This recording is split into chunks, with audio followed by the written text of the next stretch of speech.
दीपम प्रयच्छामि देवाय परमात्मने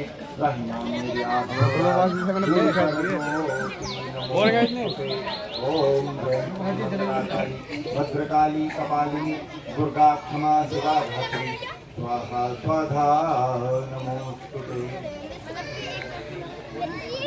इधर की बिल्डिंग बाय बाय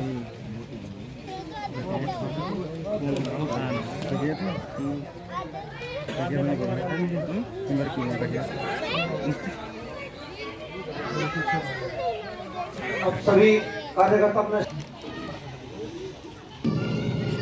पहले मैं बोलूंगा फिर साथ में सामूहिक बोलेंगे। श्री राम जय राम जय जय राम श्री राम जय जय राम श्री राम जय राम जय जय राम श्री राम जय राम जय जय राम श्री राम जय राम जय राम श्री राम जय राम जय जय राम श्री राम जय राम जय जय राम श्री राम जय राम जय जय राम श्री राम जय राम जय भद्रं कर्णेभिः शृणुयाम देवा भद्रं पश्चिमाक्षभिर्यजत्तिरङ्गैस्तुष्ट्वाध्वंसस्तनुभिर्यवसेमहि देवहितं यदायु। जानना बहुत आवश्यक है कि भगवान बजरंगबली आज जिनके लिए हम यहाँ बैठे हैं तो उनमें ऐसा है क्या जो पूरी दुनिया में वे पूजित हैं और सर्व पूजित हैं। तो ये बहुत जरूरी जानना है।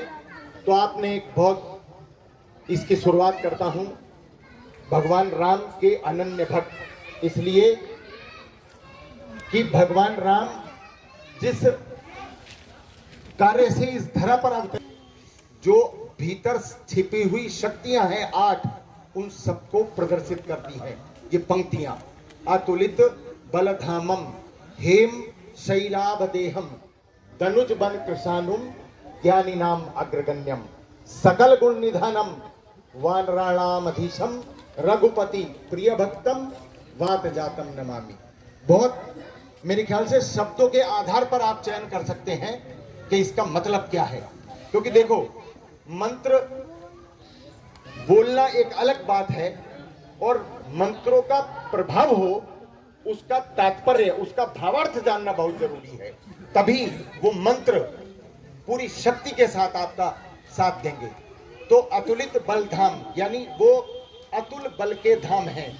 धनुजबन कृशानु जो दुश्मन या आताताई हैं उनका विनाश करने वाले हैं। ज्ञानियों में श्रेष्ठ हैं, ज्ञानियों में वो श्रेष्ठ हैं। अतुलित बलधामम हेम शैलाभ देहम, जिनकी जो देह है वो स्वर्ण के समान, हेम शैलाभ देहम, उनकी देह स्वर्ण के समान है। ये रघुपति के परम प्रिय भक्त हैं। इसलिए जब हम किसी भी रूप में उनके सामने उपस्थित हों तो आस्था और श्रद्धा के साथ हम उनको अनुभूति कराएं। मैं एक छोटा सा किस्सा आपको भगवान बजरंगबली और भक्त के बीच का सुनाऊं। एक पंडित जी थे, वो कथावाचक थे, वो नित्य प्रति कथा किया करते थे। ऐसी पंडाल में खचाखच भीड़ थी, जब वो कथा करते थे तो एक वकील साहब पहुंच गए। तो जब वो कथा करते थे तो सबको आसन दिया जाता है। जो कथा व्यास हैं वो भगवान को आवाहन करने के बाद उन सबको आसन देते थे। तो एक कुर्सी पर उन्होंने गद्दी बिछा रखी थी अपने दाईं ओर, और वे कहते थे कि हे हनुमान जी महाराज, आप आए और विराजित हो जाए, क्योंकि जब राम कथा हो और हनुमान को न बुलाया जाए ये असंभव है। तो वो प्रतिदिन जब कथा करते थे तो ये कहते थे कि हे हनुमान जी महाराज, आप आए और गद्दी पर विराजमान हो जाएं, और कथा शुरू कर दी उन्होंने। लेकिन वकील साहब तो वकील साहब ठहरे। एक दिन सुन लिया, दूसरे दिन बोले कि पंडित जी, हमें कैसे महसूस हो कि आप बजरंग बली को बुलाते हैं, कुर्सी खाली पड़ी रहती, तो हम कैसे मान लें कि यहां बजरंग बली आपके बुलाने से आते हैं। तो उन्होंने कहा पंडित जी ने कि भाई देखो, ये तो भक्त और भगवान के बीच आस्था और भक्ति की बात है। भाई आस्था और भक्ति है भक्त और भगवान के बीच की, इसमें कोई संशय नहीं किया जाता, इसमें सबूत नहीं मांगा जाता। हवा को किसने देखा? किसी ने नहीं देखा। तो उन्होंने कहा कि इसका सबूत मैं नहीं दे सकता। वो पंडित जी टालते रहे, लेकिन वकील साहब तो पीछे पड़ गए उनके कि नहीं पंडित जी, ऐसा कैसे, आप रोज झूठ बोलते हो। अब पंडित के नाम से कहा कि ब्राह्मण मुखमासीत, ब्राह्मण जो है वो ब्रह्म का मुख है, जो कह दिया वो कह दिया।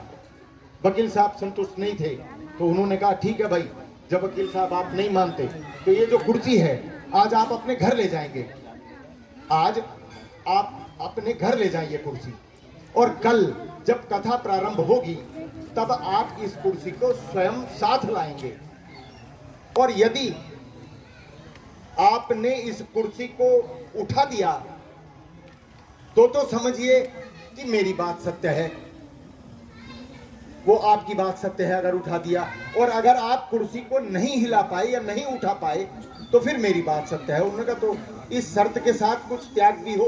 उन्होंने कहा पंडित जी, अगर मैंने कुर्सी उठा दी तो आप क्या करोगे? बोले मैं कथा वाचन करना छोड़ दूंगा, मैं कथा नहीं करूंगा, बिल्कुल कथा वाचन छोड़ दूंगा। और बोले अगर तुम नहीं उठा पाए तो बोले मैं वकालत छोड़ दूंगा। ये शर्त उन दोनों के बीच लग गई। अब दिन आता है, कुर्सी ले आए और रख दी गई पंडाल में। अब आप देखिए, बड़े भाव विभोर होकर पंडित जी ने हनुमान जी को विराजित किया। और आप जानते हैं, जब आप सर्वस्व न्योछावर कर देंगे भगवान के ऊपर, क्योंकि जब तक हम अहंकार के साथ ये सोचते हैं कि जो कुछ हो रहा है वह मेरे द्वारा हो रहा है, तब तक तो आप स्वयं हैं। और जब आप भगवान के प्रति समर्पण भाव के साथ छोड़ देंगे कि हमारी जो परेशानी है, हमारा जो कष्ट है, वो आप जानो, हमारे बस की नहीं है, तब वो खुद देखते हैं। तो वकील साहब से कहा कि आप उठाइए, तो आप यकीन मानना कि वकील साहब उठाना तो दूर, कुर्सी तक पहुंच भी नहीं पाए, वो कुर्सी तक नहीं पहुंच पाए। ये थी आस्था।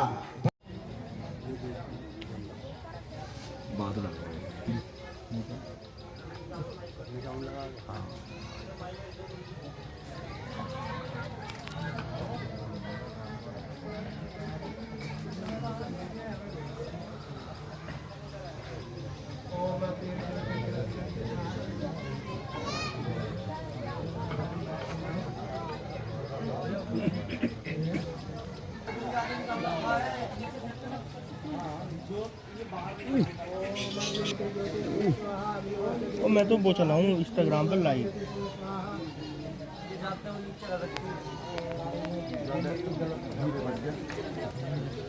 हाँ ये टपक जाता है तुलसी वगैरह के पास।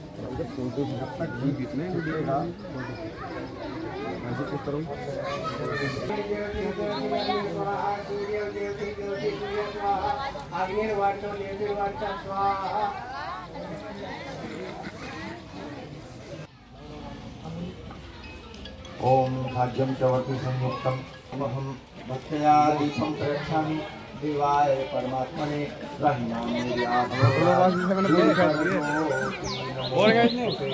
ओम भद्रकाली कपालिनी दुर्गा क्षमा शिवा धात्री स्वाहा स्वाधा नमोस्तुते। बाय बाय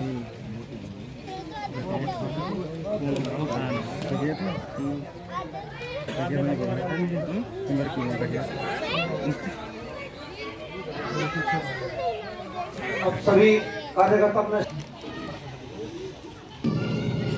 पहले मैं बोलूंगा फिर साथ में सामूहिक बोलेंगे।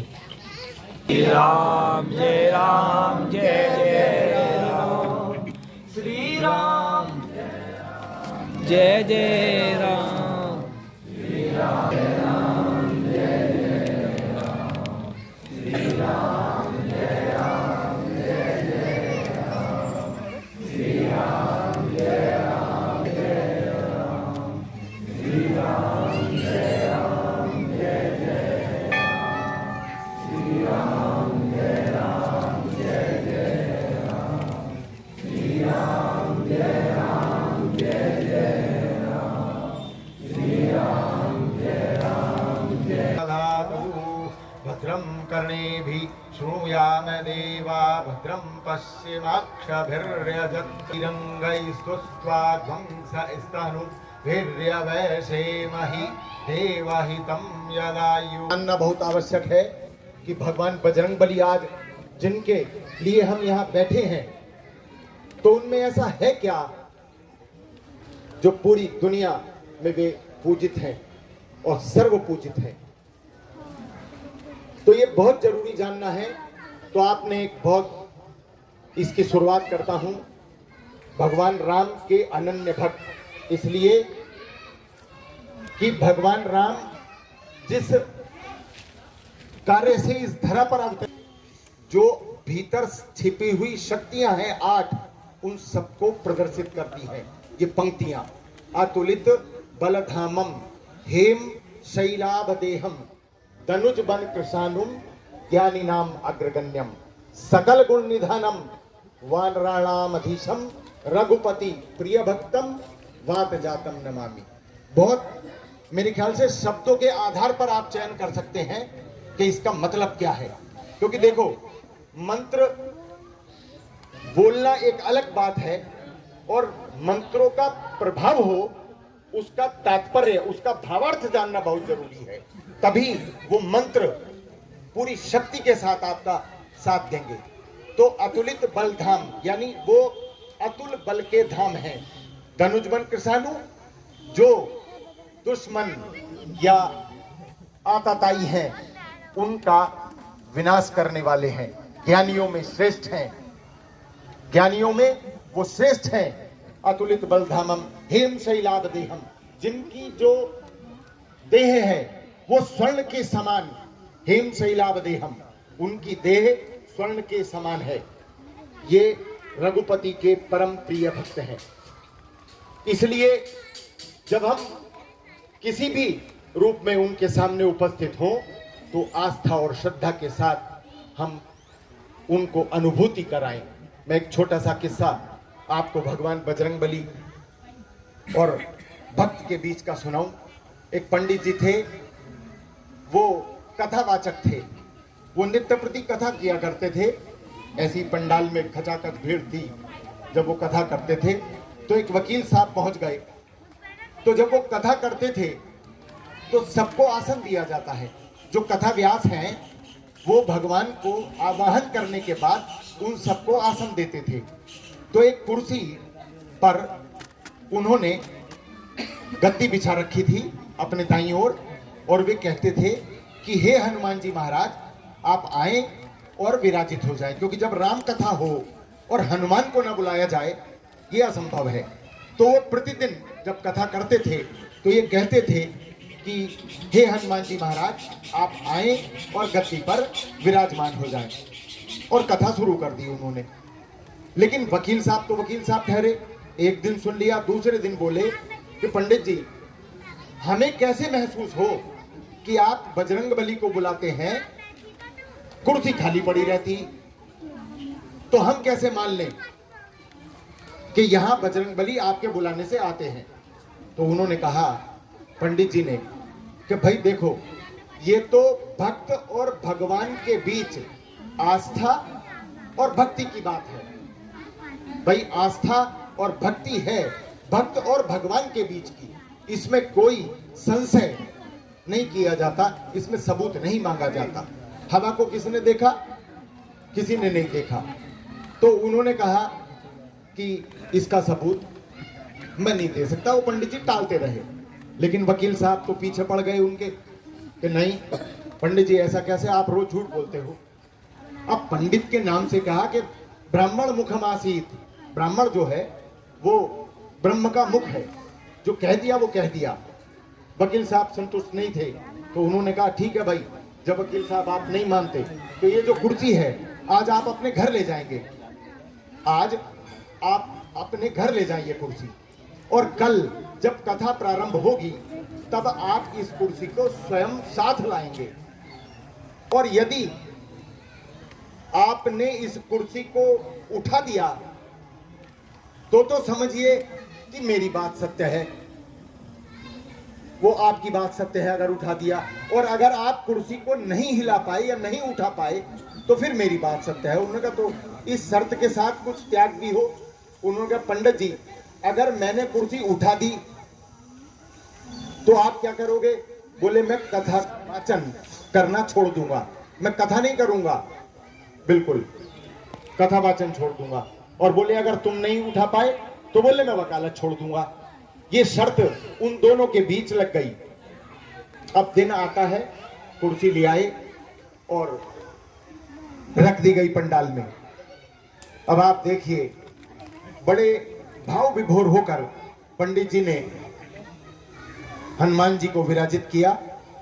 और आप जानते हैं, जब आप सर्वस्व न्योछावर कर देंगे भगवान के ऊपर, क्योंकि जब तक हम अहंकार के साथ ये सोचते हैं कि जो कुछ हो रहा है वह मेरे द्वारा हो रहा है, तब तक तो आप स्वयं हैं। और जब आप भगवान के प्रति समर्पण भाव के साथ छोड़ देंगे कि हमारी जो परेशानी है, हमारा जो कष्ट है, वो आप जानो, हमारे बस की नहीं है, तब वो खुद देखते हैं। तो वकील साहब से कहा कि आप उठाइए, तो आप यकीन मानना कि वकील साहब उठाना तो दूर, कुर्सी तक पहुंच भी नहीं पाए, वो कुर्सी तक नहीं पहुंच पाए। ये थी आस्था,